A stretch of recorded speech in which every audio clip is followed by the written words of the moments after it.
Bonjour et bienvenue à l'émission Chrétien comme Christ. Nous nous retrouvons aujourd'hui avec Christine et Nathanaël et moi-même sur le plateau de notre émission et on va partager au sujet de la joie de donner. Alors Christine, tu avais un texte déjà d'entrée de jeu pour nous faire entrer dans cette joie de donner. Exactement. Et on trouve ce texte dans les Actes au chapitre 20 et au verset 35.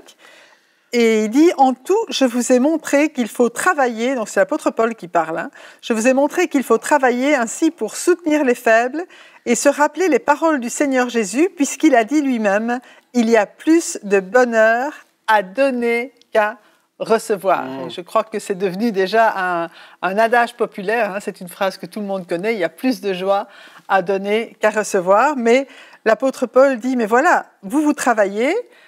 Et c'est important, comme tu le disais la dernière fois, que dans la vie, il faut travailler, mais c'est pas seulement travailler pour nous-mêmes, mais c'est pour pouvoir aussi soutenir ceux qui sont plus faibles, c'est pour pouvoir donner.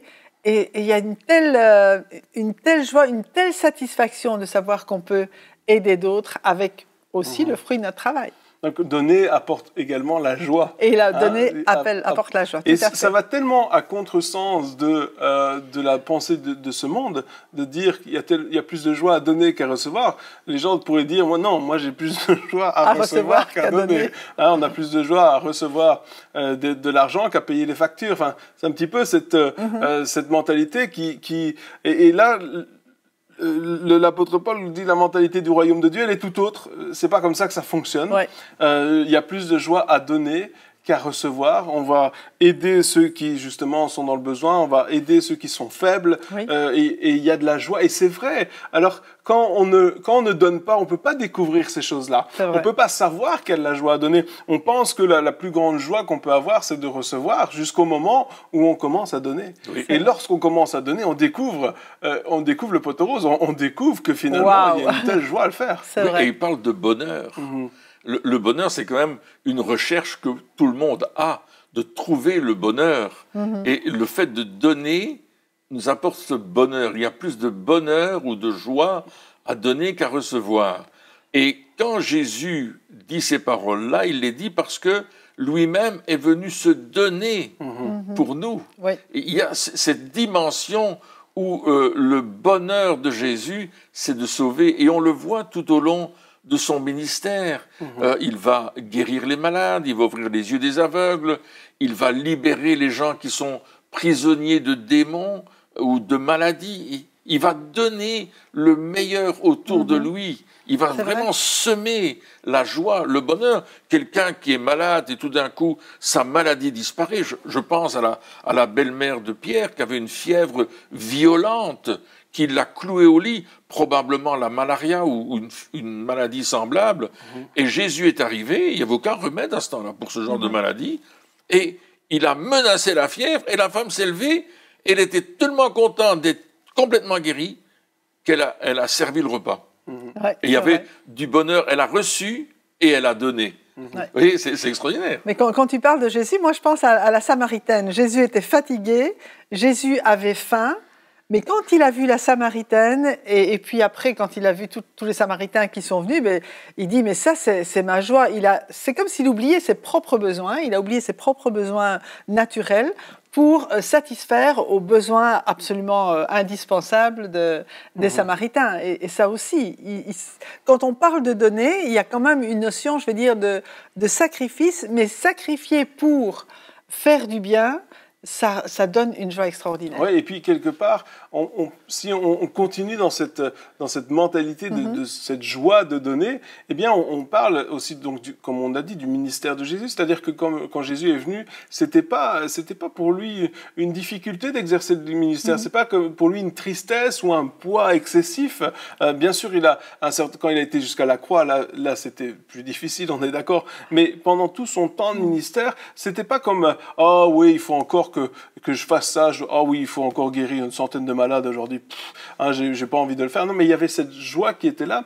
Et je pense que si on rentre dans cette mentalité-là, de donner, d'avoir cette joie de donner, et plutôt que de recevoir, on va non seulement donner des choses matérielles, mais aussi lorsqu'on donne notre temps, lorsque même quand on est au travail. Oui. On peut se dire, ah oui, mais j'ai une joie de faire ce travail, j'ai une joie de donner le meilleur de moi-même. Oui. Pour le patron que je sers, je vais pas juste faire le minimum, parce que là aussi on peut dire, on va être chiche, hein, tu veux juste ça, ben je vais donner juste ça, mais on va aller en abondance, c'est-à-dire qu'on va dire non mais moi je veux juste faire mon travail bien, je vais faire très bien, je vais pas juste donner ce qu'il me demande, je vais aller au-delà. Et là on va aussi avoir cette satisfaction. Et vrai. quelque part je pense aussi que pas toujours, mais lorsqu'on se plaint de son travail, c'est parce que des fois, pas toujours, hein, des fois c'est justifié, mais des fois c'est parce qu'on va avec la mauvaise attitude en se disant je ne veux pas donner. C'est-à-dire, je ne veux pas donner,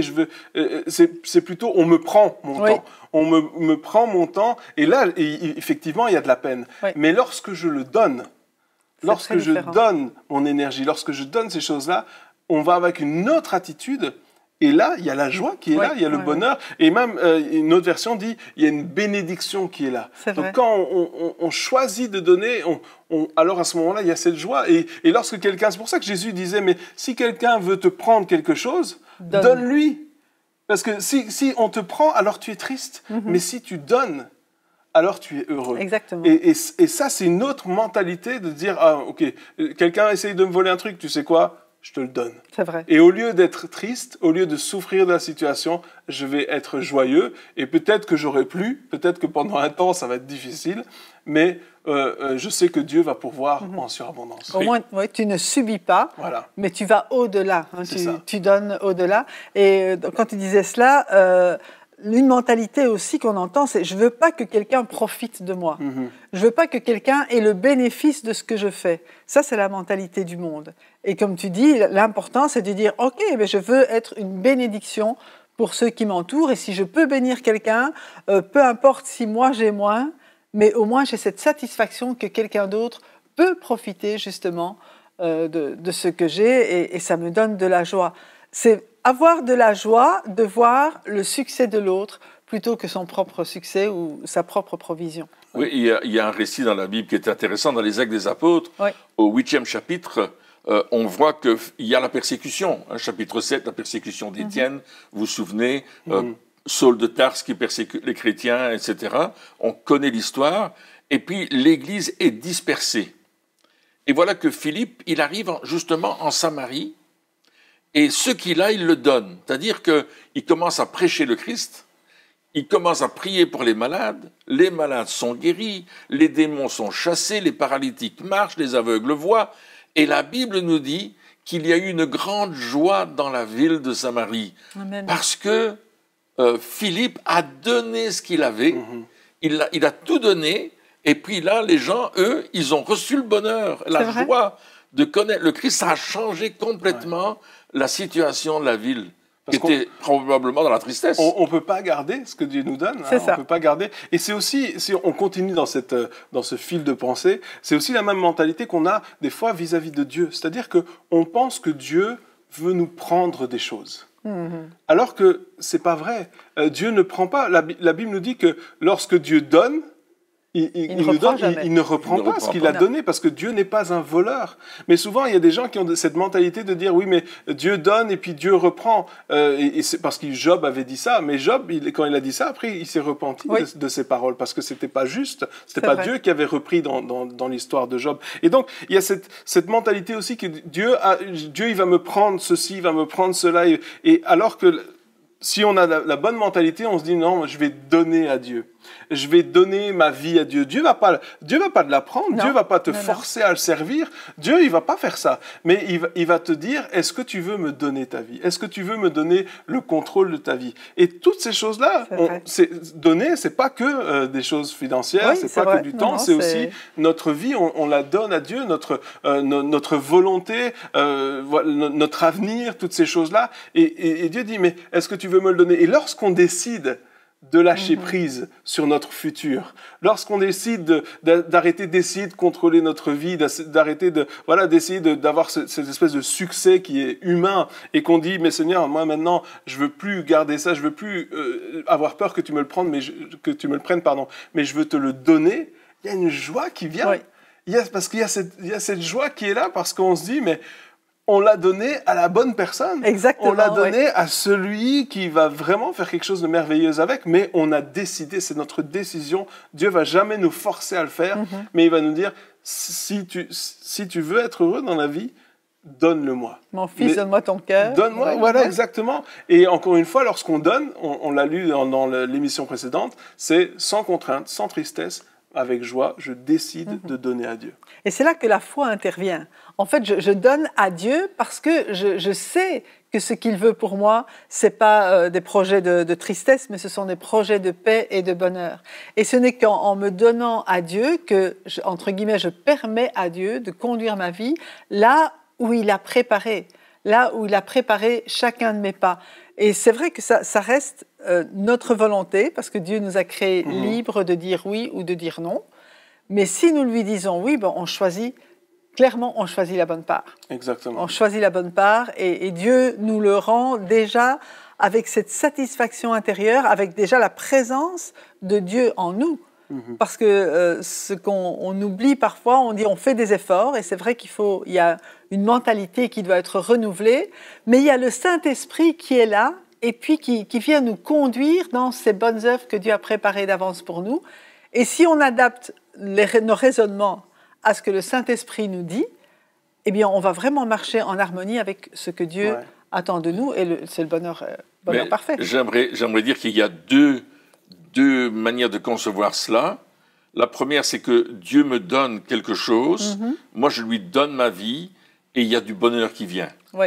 Et quand je donne aux autres, ils ont le bonheur. C'est vrai. Je pensais à Pierre et Jean qui montaient au temple, chapitre 3 des Actes. Ils ont reçu le Saint-Esprit, ils sont remplis de la puissance de Dieu, et puis ils montent au temple et ils rencontrent ce boiteux de naissance qui, lui, ne peut pas rentrer dans le temple, selon la loi qui a été faite dans le coin. Et puis là, il doit rester dehors parce qu'il est boiteux. Et puis Pierre et Jean disent, non, on n'a rien à donner, on n'a pas d'argent, on ne peut pas te faire l'aumône, mais ce qu'on a dedans, là, ce que Dieu nous a donné, on te le donne. Est-ce que tu es d'accord quelque part, hein? C'est à peu près là. Lui, il ne savait pas de quoi il parlait. Non, il ne savait pas de quoi il parlait. Non. Et l'homme, il tend sa main vers Pierre. Pierre lui prend la main et dit, lève-toi et marche. Et l'homme se met debout au nom de Jésus.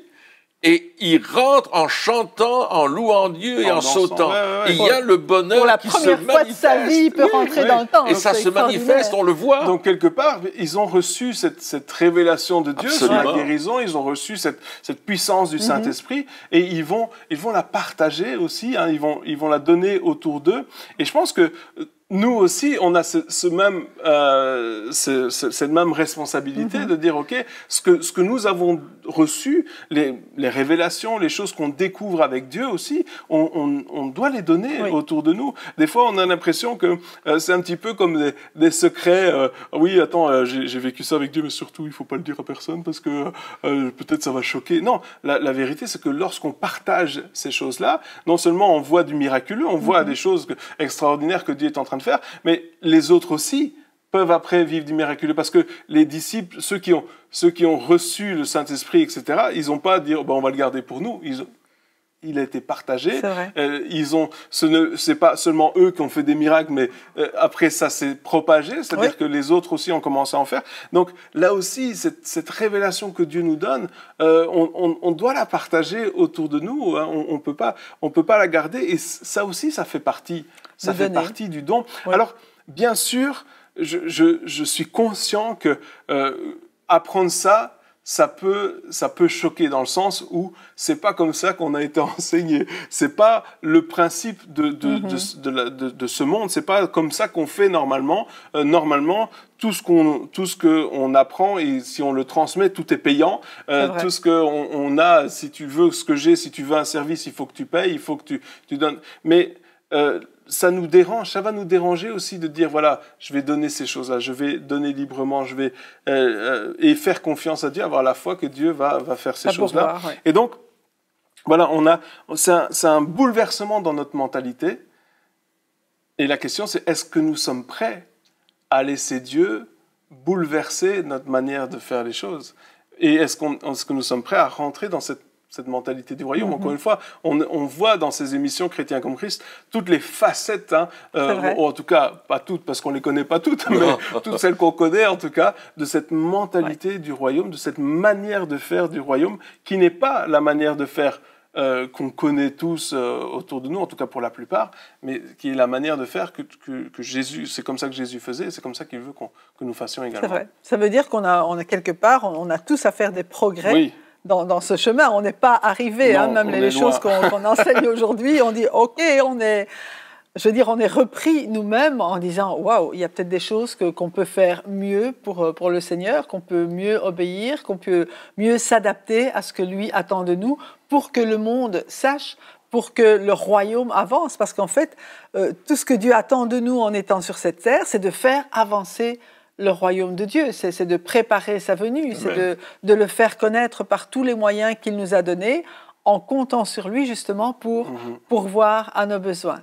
Et j'aimerais lire un texte dans Philippiens, et vous allez comprendre pourquoi. Dans Philippiens chapitre 4, versets 15 à 19, qui dit, c'est Paul qui parle, il dit « Vous le savez vous-même, Philippiens, au début de la prédication de l'Évangile, lorsque j'ai quitté la Macédoine, aucune église n'a pris part avec moi à un tel échange de contributions. » Donc là, il parle de finances, il parle d'aide. Clairement, on parle de finances. Ouais. Voilà. « Vous avez été les seuls à le faire. À Thessalonique déjà, et à plus d'une reprise, vous m'avez envoyé de quoi pourvoir à mes besoins. Ce n'est pas que je recherche les dons, mais je désire qu'un fruit abondant soit porté sur votre compte. J'ai tout reçu et je suis dans l'abondance. J'ai été comblé en recevant d'Épaphrodite ce que vous m'avez envoyé comme un parfum de bonne odeur, un sacrifice que Dieu accepte et qui lui est agréable. Et mon Dieu pourvoira à tous vos besoins, conformément à sa richesse, avec gloire, en Jésus-Christ. À notre Dieu et Père, soit la gloire au siècle des siècles. Amen. Amen. Alors, c'est vrai que le verset 19, tout le monde le connaît, Dieu pourvoira à tous vos besoins, mais il faut voir le contexte. Et le fait que les Philippiens, c'est eux qui ont eu à cœur, de la part du Seigneur, de pourvoir aux besoins de Paul. Donc de soutenir le ministère. De soutenir son ministère, de lui envoyer des finances. Et Paul dit, mais c'est extraordinaire, merci Seigneur, parce que Dieu a utilisé les Philippiens pour l'aider lui. Mais il dit, mais en plus, ça fait abonder des actions de grâce. Et en plus, c'est vous qui allez aussi en récolter le fruit. Ça veut dire que aussi, chaque fois qu'on peut... pourvoir aux besoins d'un serviteur de Dieu ou d'un ministère. On sait qu'on ne donne pas seulement pour ça, mais ça aussi. Et que c'est dans le but que le royaume avance, eh bien, ça a du poids aussi aux yeux de Dieu. Oui, et puis quelque part, Paul il est en train de dire... c'est pas trop pour moi que je suis content, parce que moi je sais que de toute façon Dieu aurait pourvu à mes besoins d'une manière ou d'une autre, mais il dit mais c'est pour vous que je suis content. Donc quelque part aussi il dit lorsqu'on pourvoit à un ministère, donc lorsqu'on fait un don à un ministère, c'est important qu'on ne le fasse pas par pitié, en disant oh le pauvre je vais l'aider, etc. Enfin une espèce de cette attitude de dire voilà c'est un peu de la pitié, mais non comme Béa. Oui voilà, mais c'est plutôt de dire je vais pourvoir parce que le Seigneur m'a mis à cœur de le faire. Et donc, c'est pas parce que je vais pas me dire si je ne donne pas, il n'aura rien. Parce que c'est pas juste et c'est pas vrai. Si je ne donne pas, Dieu pourvoira au travers de quelqu'un d'autre.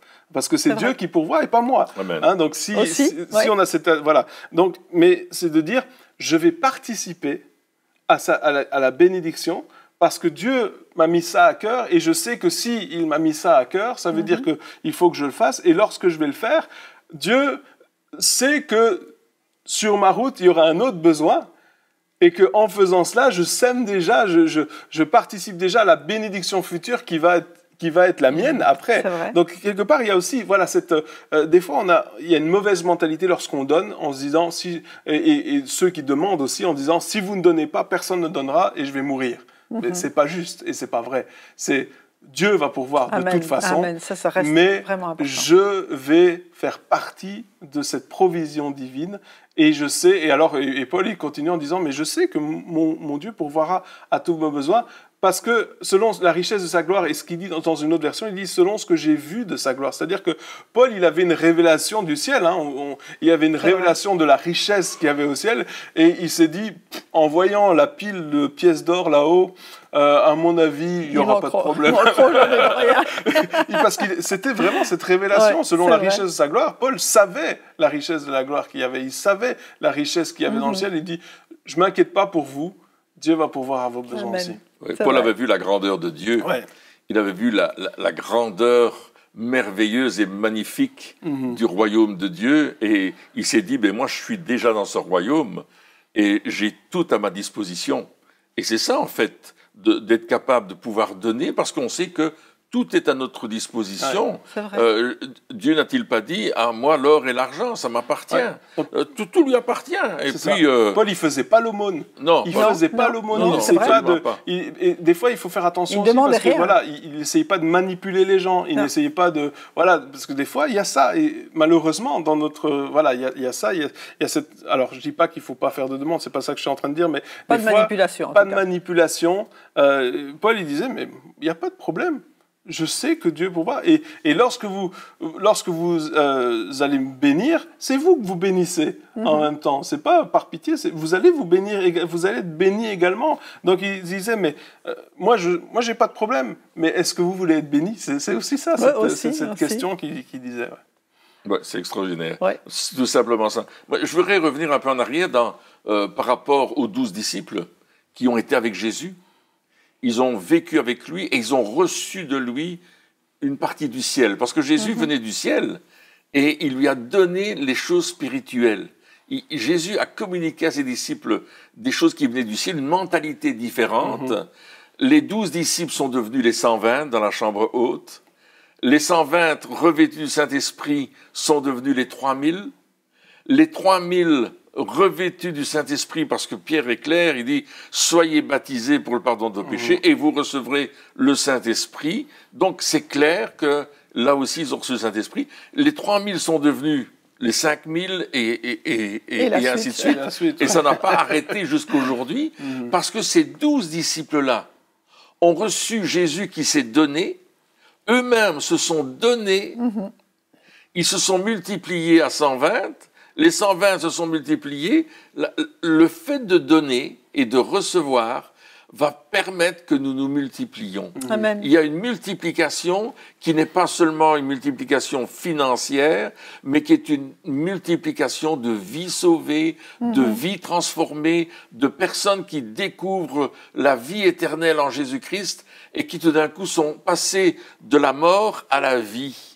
Et ils sont nés de nouveau avec une nouvelle vie parce qu'ils ont reçu cela. Et c'est ce que nous sommes appelés à faire, à être les imitateurs de Christ, qui s'est donné lui-même et que nous-mêmes, nous allons nous donner pour que d'autres reçoivent le Christ et se donnent également pour que d'autres encore reçoivent. C'est une chaîne sans fin. C'est une chaîne, Alors, ce qu'il faut dire aussi, c'est que ça a un coût. C'est-à-dire que lorsque nous donnons, ça nous coûte quelque chose. Absolument. Alors, on ne veut pas minimiser le coût en disant, mais non, donner, c'est tout facile, il n'y a pas de problème, il n'y a pas de coût. Il y a un coût. Ça nous coûte quelque chose de le faire. Mais par rapport à ce que ça produit, c'est juste... Il y a la joie. Il y a la joie qui est là. Et puis, c'est extraordinaire de voir les fruits aussi qui sont là. Mais encore une fois, et je pense que c'est important de le préciser, c'est de dire, OK, je veux avoir cette attitude de donner. Je pense que lorsqu'on veut être comme Christ, ça vient naturellement, on va dire ça, parce que c'est sa nature, c'est la nature de Christ qui est en nous. Et donc forcément, même si on n'a pas eu l'habitude, même si on n'a pas été élevé comme ça, que tout d'un coup on a envie de donner. C'est vrai. C'est sûr. Ça vient de cette nature qui est changée. Mais aussi, on doit le faire avec sagesse et se laisser inspirer par Dieu, de dire, parce qu'on pourrait donner à la terre entière, on pourrait donner tout et n'importe quoi, on pourrait s'engager dans plein d'œuvres différentes ou soutenir une multitude d'œuvres, et il n'y a rien de mal à cela, mais je pense que c'est important aussi de dire, OK, je vais donner, mais je vais donner selon ce que Dieu me conduit à faire. Je ne veux pas dilapider, que ce soit mon argent, mon temps, etc., pour tout et n'importe quoi, en disant « Ah, ça y est, j'ai donné. » Oui, mais là, c'était pas là que toi, tu devais donner, là non plus. Et donc, au lieu de répondre à des fois des demandes humaines, c'est plutôt de dire « Seigneur, OK, il y a une demande, il y a un besoin qui est là, est-ce que c'est à moi à investir dans ce besoin ou est-ce que tu as prévu quelqu'un d'autre et moi, je dois passer mon chemin parce que juste après, il y a une autre personne qui a besoin de moi. Hein, c'est vraiment la question qu'on doit se dire. Oui, on veut avoir cette attitude-là. Oui, il y a un changement dans notre cœur aussi qui doit être fait ou une décision qui doit être prise de notre part. Mais en même temps, on veut garder un équilibre en disant Saint-Esprit, guide-moi dans là où je dois donner, à qui je dois donner, la manière dont je dois donner, toutes ces choses-là. Oui, tout à fait. Non, c'est vraiment Dieu qui doit nous inspirer là, cela. C'est vraiment très, très sage. Et c'est pas donner de nouveau pour se faire voir. C'est pas donner pour donner. C'est pas donner pour dire regardez. Je donne, je suis généreux. Un petit peu comme les pharisiens qui donnaient avec abondance. Et puis Jésus qui a dit non, la veuve là, elle a donné plus qu'eux parce que elle a donné avec son cœur. Elle a donné justement en réponse à ce que le Seigneur lui-même lui mettait à cœur de faire en comptant sur lui, quoi. Elle a donné avec foi. Ça reste un acte d'amour et un acte de foi en même temps. Je donne parce que j'ai mis toute ma confiance en Dieu. C'est la preuve, au fait, que nous avons mis notre confiance en Dieu. Même si on parle de dîmes et d'offrandes, etc., même des fois, donner notre dîme, c'est la preuve que je fais confiance au Seigneur. Qu'on fait confiance à Dieu. Je me souviens, lorsqu'on a commencé notre vie de mariage, on était là, on n'avait quasiment rien, et on savait déjà au début du mois qu'on n'avait pas assez pour le finir. On savait que le montant qui arrivait sur le compte n'était pas suffisant pour arriver jusqu'à la fin.